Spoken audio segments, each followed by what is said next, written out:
everyone. I'm really late doing this video. It is Monday. Usually I have posted this video by Sunday, kind of morning-ish, but it was kind of a crazy week. I had a protest I went to. My son was home from college all week, and we ended up taking him, not ended up, it was a plan, but we took him home back to Cedar City on Sunday. So I was gone all day, and that's like a whole day thing from where I'm at. So I am doing my videos a little bit differently this week, and hopefully it works out. My camera's a little wonky here. Also, first, an update. It was actually March 11th, which was last Tuesday, which is where I made my big announcement on Facebook that I was stepping away from the church.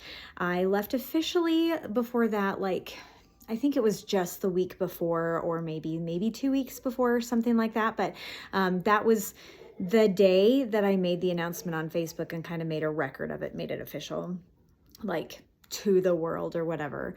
It's not official unless it's on Facebook, right? I'm just kidding. It's not a relationship status.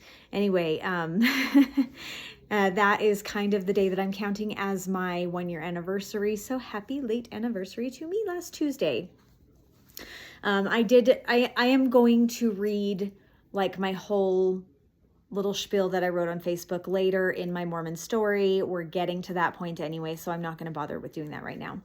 But yeah, where we left off from last week was kind of all of this things that were going on in the Relief Society, the weird things that I had this desire and faith that in doing all of these things and getting really involved in Relief Society and being, kind of somewhat in charge of some things and serving and everything was going to really bolster my testimony and just really help me build a testimony and solidify my membership in the church and everything. And I thought that was what was going to happen. And instead it got to be very difficult for me, and it just made it so that pretty much every day, and I was already coming home from church really upset. I was already coming home mad about the lessons we were taught and the things that people said, and the way that people kind of very superficially cared about other people, but in the long term, in reality, they didn't care about people. They just all the lessons were about putting ourselves on pedestals and kind of just othering us and saying, well, everybody else is bad, we're good, everybody else is bad. And it was just kind of this echo chamber of that over and over again in various different ways. So yeah, in the meantime of all these things, all this stuff going on, I did all of these really crazy over the top things to kind of double down. And I've talked about this double down stage before. I filled my house with religious art, some to be rebellious. Some pictures were of Jesus as a person of color, and lots of pics of Heavenly Mother, obviously paintings, or representations of Heavenly Mother. I had that one that was all of the daughters, all of the women, women of the earth. And then there was a woman with white hair, obviously kind of an ethereal kind of being, and exalted kind of being. And she had her arms around all of the women, those kinds of things, really feminist, kind of very divine feminine kind of paintings. I didn't take down my family proclamation because we talked about it in a way that people are born with heart defects or disabilities or otherwise imperfect bodies. I have glasses, and maybe it's true that gender is eternal, but maybe your body is wrong and your spirit is right. We just don't know, but Heavenly Father in the atonement will make it right. It'll be okay regardless of what happens, that kind of thing. So we don't have transgender kids in our home, but we're allies, and we have a lot of friends and family, and none of my kids, when I say none of my family, I just mean none of my children are transgender, but we have transgender family. We have a lot of really important people in our life who are in that community.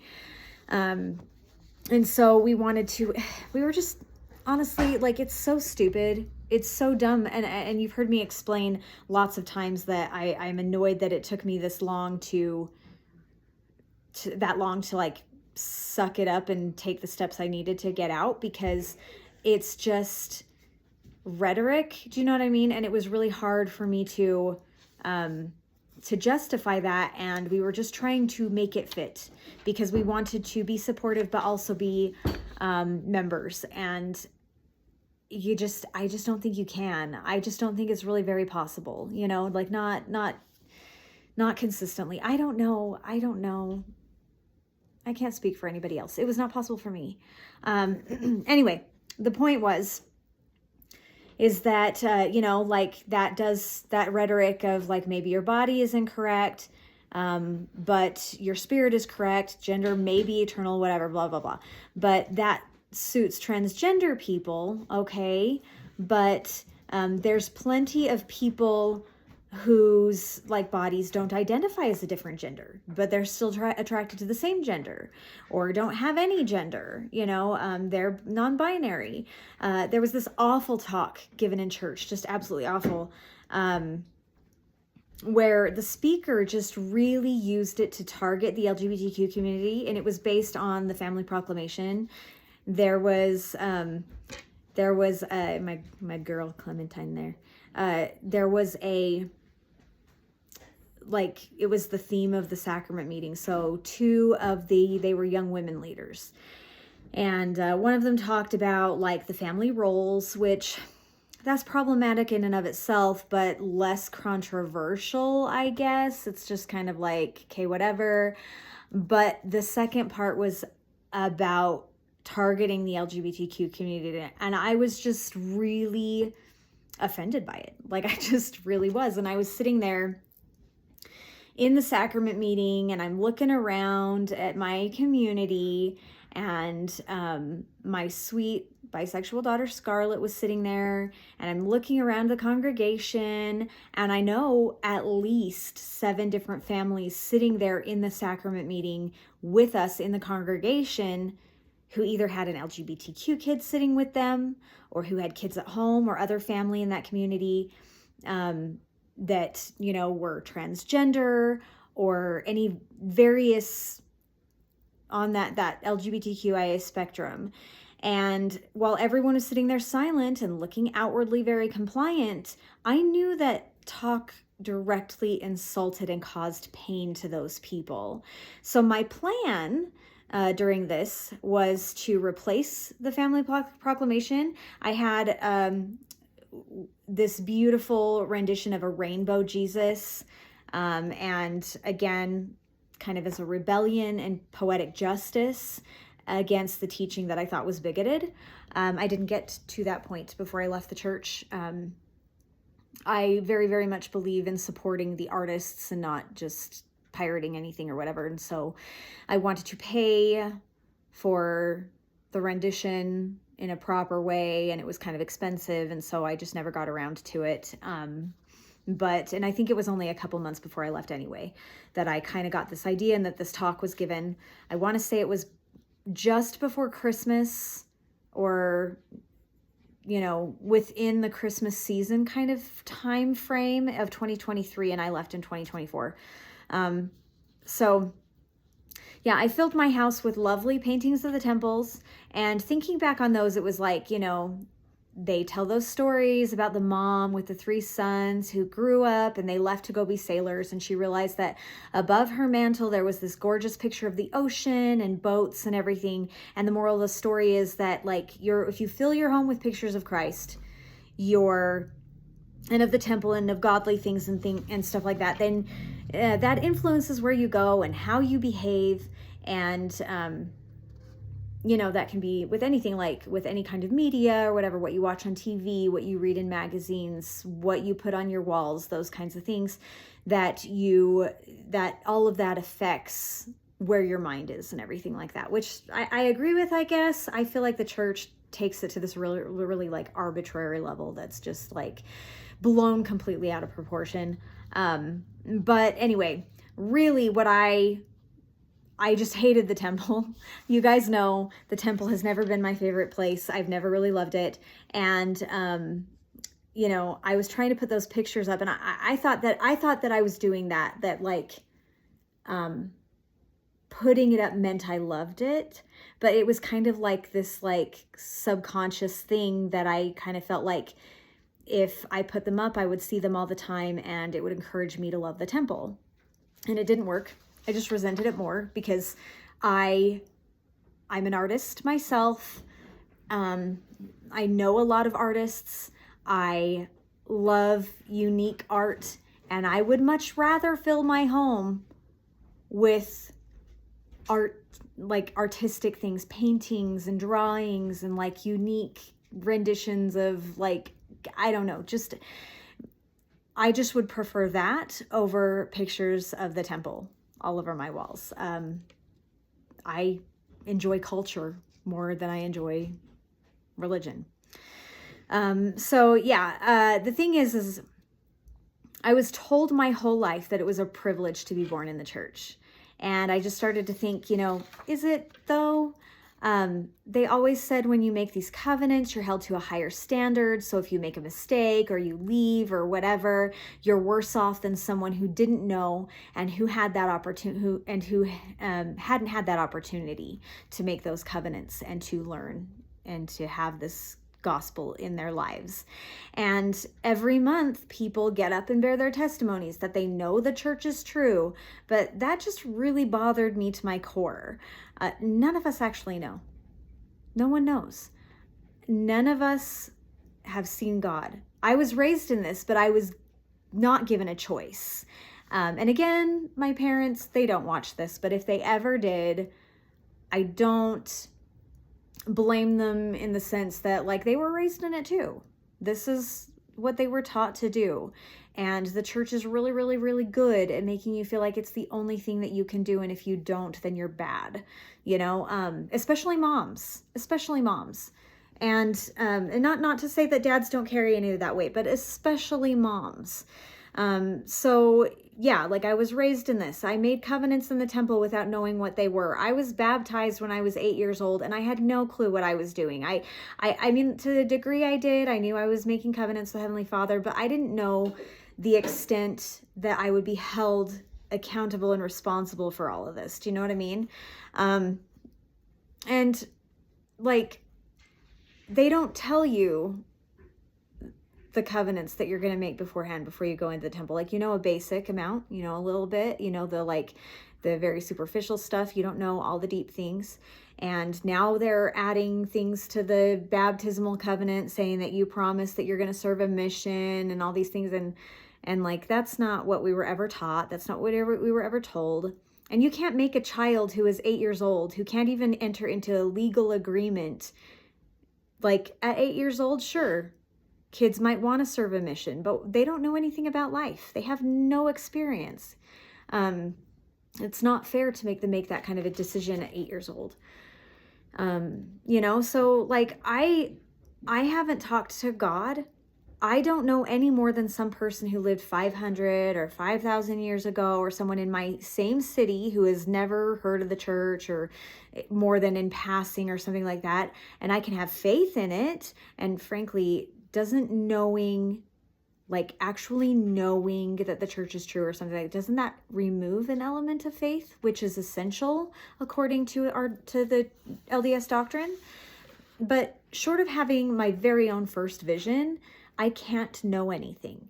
And they live their lives, and in theory, they will have their work done, and they can accept it or not. These people that lived thousands of years ago before the church was restored, or people who will live and never hear about it, or, you know, people in other countries where the Mormon church is not prevalent.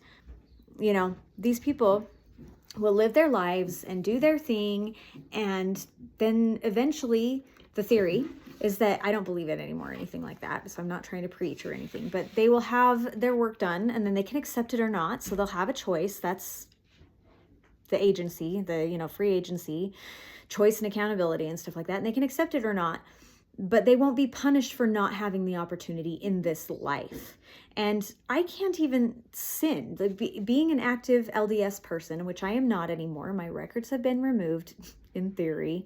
You know, I can't sin. I can't even make the smallest sins, or I have to do egregious amounts of restitution for the rest of my life, because our church doesn't really seem to believe in grace at all. The LDS church doesn't seem to, I said our church. Old habits die hard, don't they? It's not my church. But they don't seem to believe in grace at all. The LDS church really doesn't actually teach. They say it. It's like lip service to it. The atonement will take care of everything. Jesus will take care of everything. But also, like, in practice, they absolutely punish you to the fullest extent that they possibly can. That is the humiliation and the, being exiled. Even if they don't excommunicate you, they make it a very public punishment where you can't take sacrament and you can't, and if they're not things that you need to not take the sacrament for, then you have this internal guilt for just extensive periods of time. The atonement is there, sure, but it's like only for people who like earn back their salvation. It's like the atonement was for nothing because we are expected to really earn it ourselves. So my resentment grew rather than diminished. Like how peaceful it seemed to be able to just live without all of this hanging over my head. Not because I wanted to go run some kind of muck or like kill people or be a pole dancer or whatever. Like I have no opinions about any of those things.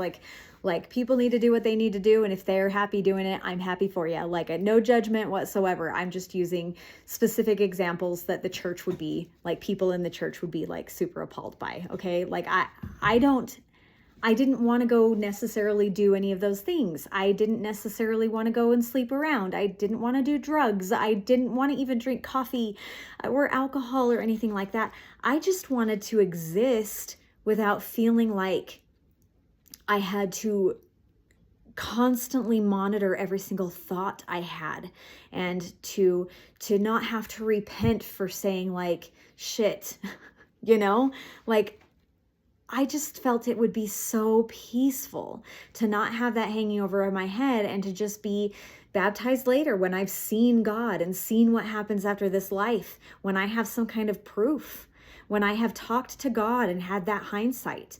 I thought about this. I ranted to Ches about it often. By this time, I had read the Book of Mormon multiple times, probably four-ish times. And I was starting to get really frustrated and confused about the content of the Book of Mormon versus church's teachings. And this is where everything started to just really fall apart super quickly.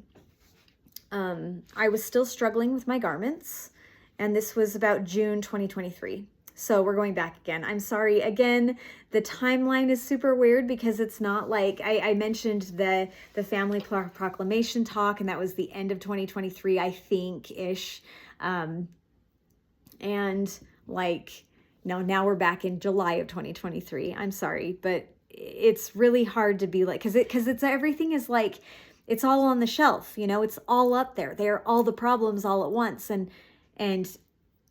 it's been building up. It's really not then this happened, and this happened, and this happened. The shelf is getting heavier, but all these problems have been existing all together for a while. Anyway, but June 2023, I went to dinner with my brother Beej, and I wore a dress. Beej, I'm really close with all my siblings. We hang out at least once a month. Do a lot together. We usually go to dinner. We play games. I'm really, really grateful for them. But I went out to dinner with my brother Beej, and at this time, Beej was already out, and I didn't know it. Everyone was out. I was not. I was still in, and I didn't know he was out. I had talked to my sister she had a birthday party for her son at this like arcade, like Nickelcade kind of a thing. And while we were there, we were chatting, and I realized that my nephew was turning 9, not the one who had a birthday. It was a different kid. Different nephew, her other son, who's the same age as Clementine. It was his birthday party, but I had realized that her oldest son had turned 9, and I was like, did I miss his baptism? Like, if I missed that, like, I would feel really bad because that's a big deal or whatever. She's like, no, we didn't get him baptized. I have some questions about the church and stuff like that. I was like, we should talk. Yes, because I have issues too. And then we didn't talk any further than that because like there were other parents coming in, other people involved in the party and stuff. And so we just didn't talk about that more, but it stuck in my head and I thought about it. But we just never got around to talking about it. And that was before my talk with my brother here. But anyway, I went to dinner with him and I wore a dress that didn't have sleeves. It was like this really cute green kind of peasant-y style. I've actually done a video in it before and it's got these like little fluffy, like fluttery, like, you know, sleeveless with like a lace pattern over the shoulder. And it's super cute, super summery. And it was warm. It's sweltering hot here by the end of May, you know, in Utah. So it's June. And I went to dinner with him and I wore a dress that didn't have the sleeves and I had like all these really fluttery, floofy ruffles. It was not immodest. I would never call it immodest. But it wasn't garment friendly at all. And I knew that my brother would notice, but like I said, that my brother's my best friend, and I knew that he wouldn't judge me. And so it was kind of like one of those feel the waters kind of thing, go out, have some fun with my brother, talk a little bit about stuff and catch up and things, and then just kind of feel for how he took it, because I didn't know that he had questions. I didn't know that he was out. I knew my sister was having questions, but I didn't know like the extent of that. We didn't talk about it deeply. Wasn't the time or place. And we talked a lot about the church that night at dinner, and it kind of opened the floodgates into my journey out of the church. He had left the church a while previous to that. And I feel so bad about this because like I had asked him, this was, you know, Scarlett had come out as bisexual in 2020. And previous to that, so we hadn't seen each other like a lot. Even as a family, we kind of saw each other on some holidays, but the whole world had basically been shut down for 2 years. And we did some stuff together. We did like a Thanksgiving. Everybody was in masks, you know, those kinds of things we did. But previously we had gotten together once a month as a family and once a month as siblings. And we were just kind of getting back into the habit of even seeing each other very often. And my sweet brother, one of the things was when Scarlett came out, and I was struggling to deal with it, not because I didn't accept her, didn't support her as LGBTQ, just that I was struggling with the church and with, you know, what do I do? Like, how do I stay a member? How do I still believe in this? Because I believe in the church, but also like, how do I support her? And how, you know, I was trying to do all the things. And I remember that he was so helpful to me because on the phone I was talking to him. And again, like, I feel like this would have been 2020, 2021. It was later than that, I think, because we didn't talk a lot for like a year. And it just was like between quarantine and just life being difficult, you know. It was, other than like holidays and stuff, like family get-togethers, we did see each other. But like, I'm sorry, I'm rambling and I'm going in circles because this is off the cuff. But it was really helpful for me because there were things where I was like, how do I, like, what do I do? Like, how do I reconcile all of this. And he was talking to me and said, well, okay, here's the thing, like, you believe Heavenly Father created her, right? And I was like, well, yes, he created her. And he's like, so don't you think that if he chose her intelligence or whatever it is, because if you're not familiar with Mormonism, we believe that we were intelligences, which is like a non-physical being. We're still ourselves, or we're like our brain, our spirit, or whatever. We're intelligences floating through the universe, and then Heavenly Father catches us, basically. I don't know if that's the right word or whatever. If you are an ex-Mormon or even an active Mormon and you have a better way to explain it. Anyway, he took our intelligences and created a spiritual body, a spiritual child. So we didn't have a physical body yet, but we had we were, organized into a spirit child of his. And from there, we became a baby into our bodies. And so he was like, well, Heavenly Father created her, and he knew what she was when he created her. And if he thought that she was just fine that way and sent her down to you, then don't you think he thinks she's just fine right now? And that was very, very super comforting to me.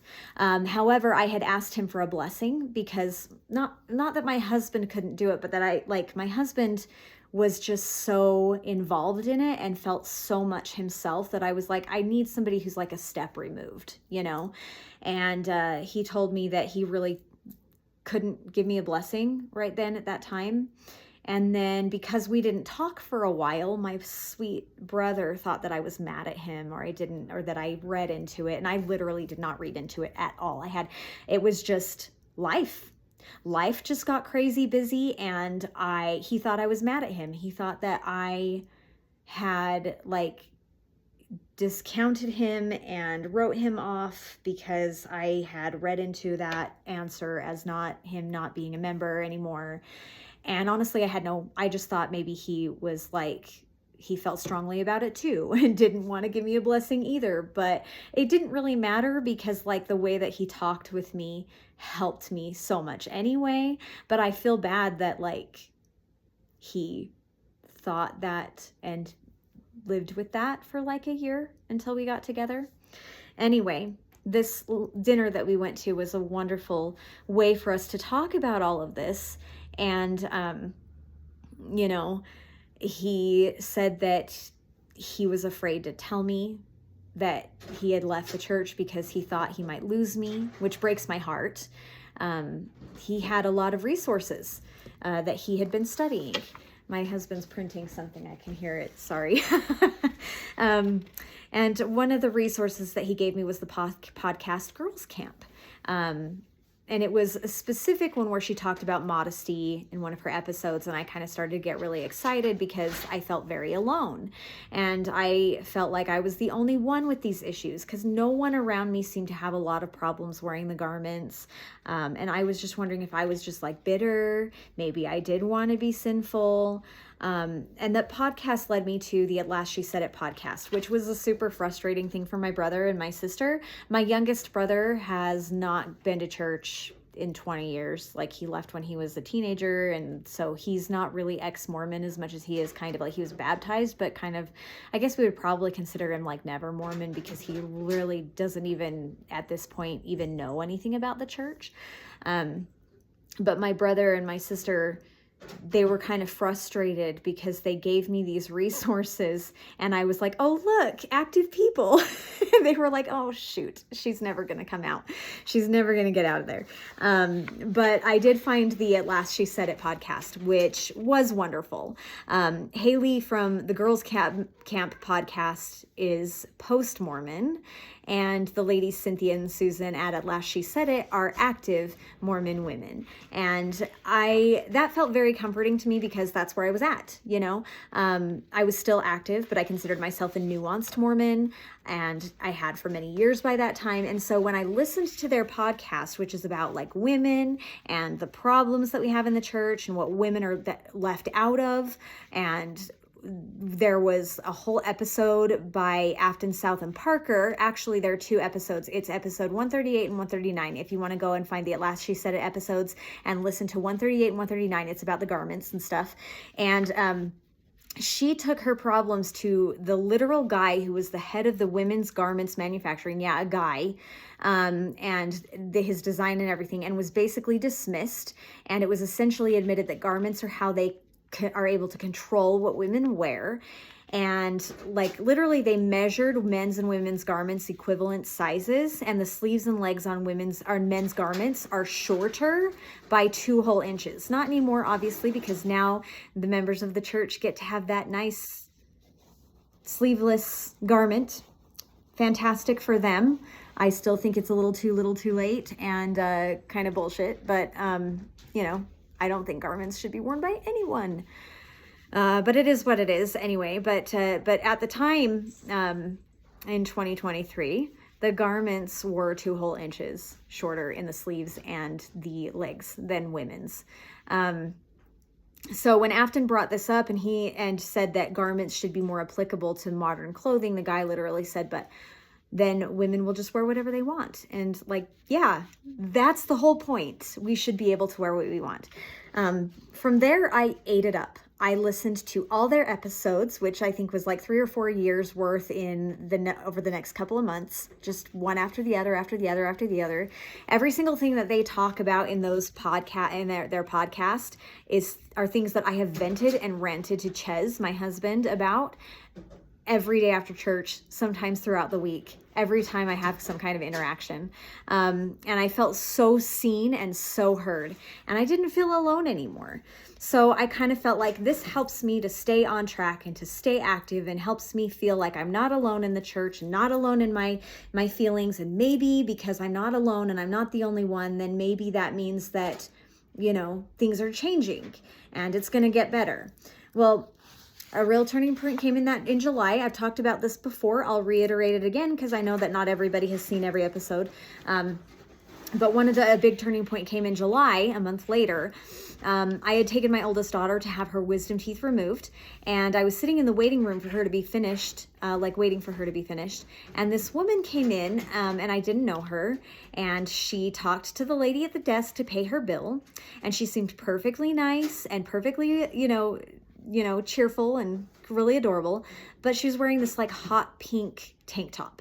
And I mean, it was July, it was July. It was really sweltering hot.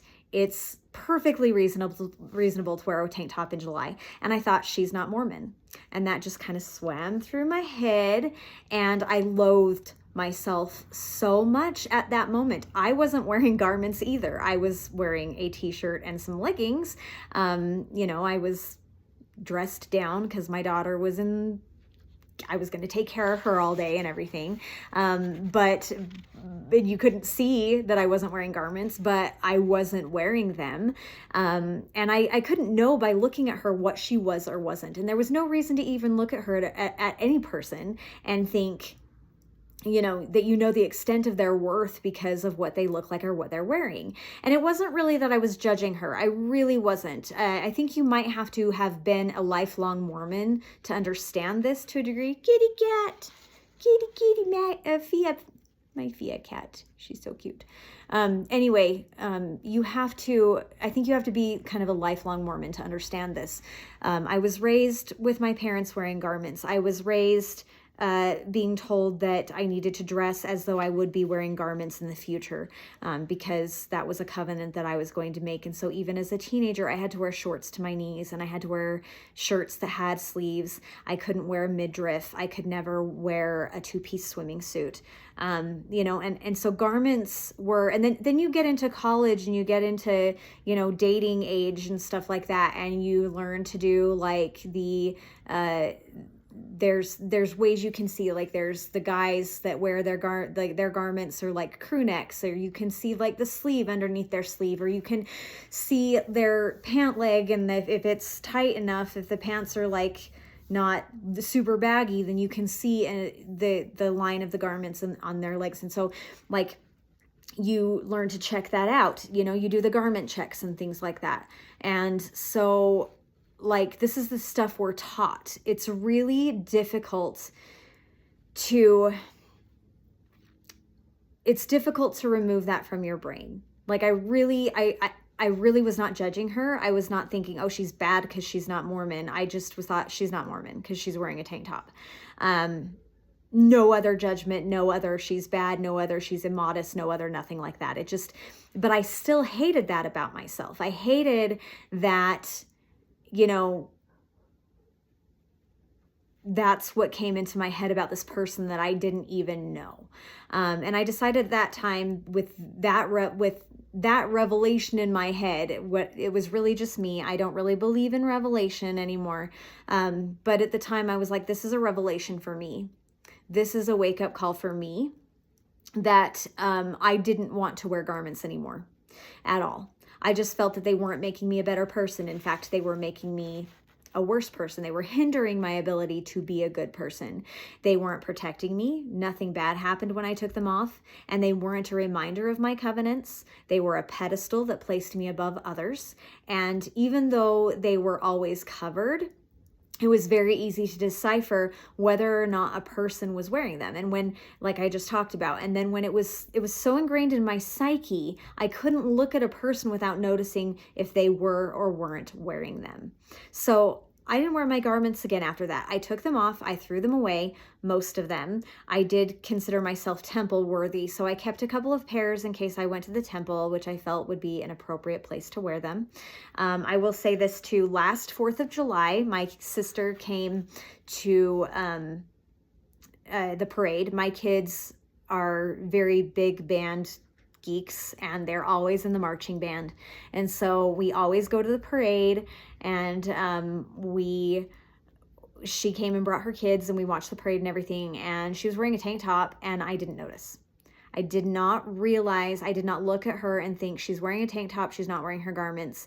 I didn't even really notice or acknowledge that she was wearing a tank top, like as a tank top. I think I complimented her on her cute shirt or whatever, because it was cute, but it didn't occur to me that she was wearing a tank top, and that I was really super proud of myself that day, because it was not something that crossed my mind, and that's not something I want to ever cross my mind anymore, is what kind of underwear people are wearing.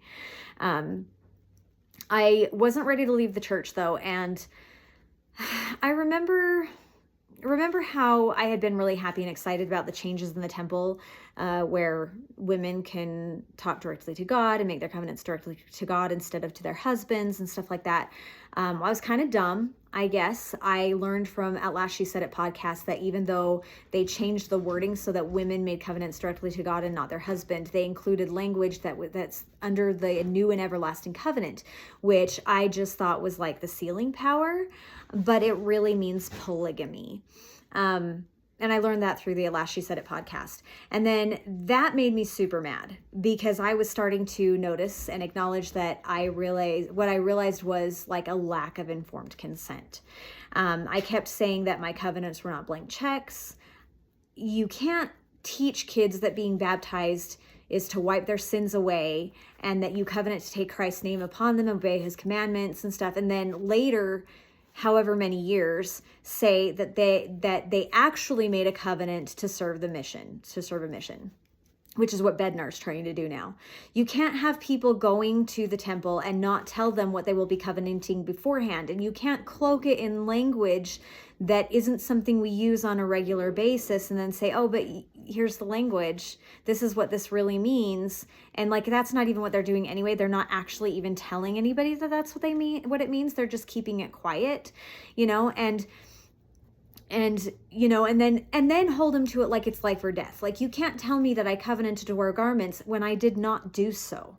I did not. It also encompasses the priesthood thing going on right now, where the women have been demanding for decades to be able to hold the priesthood. And the church isn't actually letting women have priesthood, but they do keep giving these talks where they say, oh, you've had it all along, like Dorothy and the Wizard of Oz, and it's been inside of us all the time.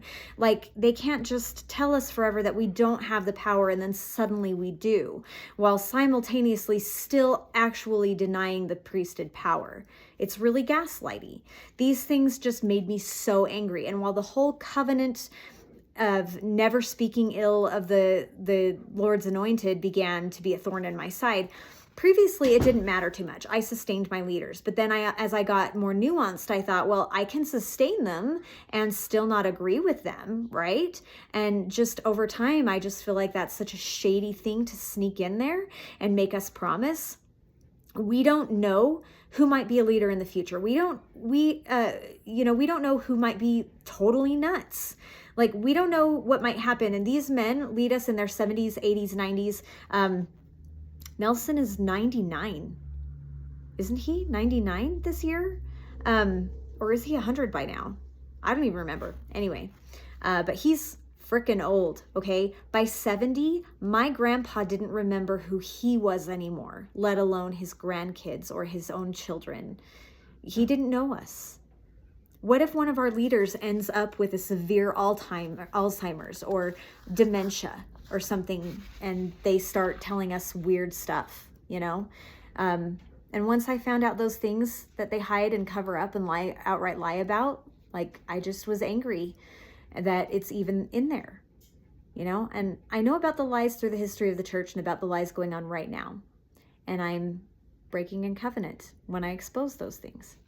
Anyway, that is it for today. We're almost to the end of my story. So thank you so much for listening. I really appreciate it. And I will talk to you soon. Think terrestrial.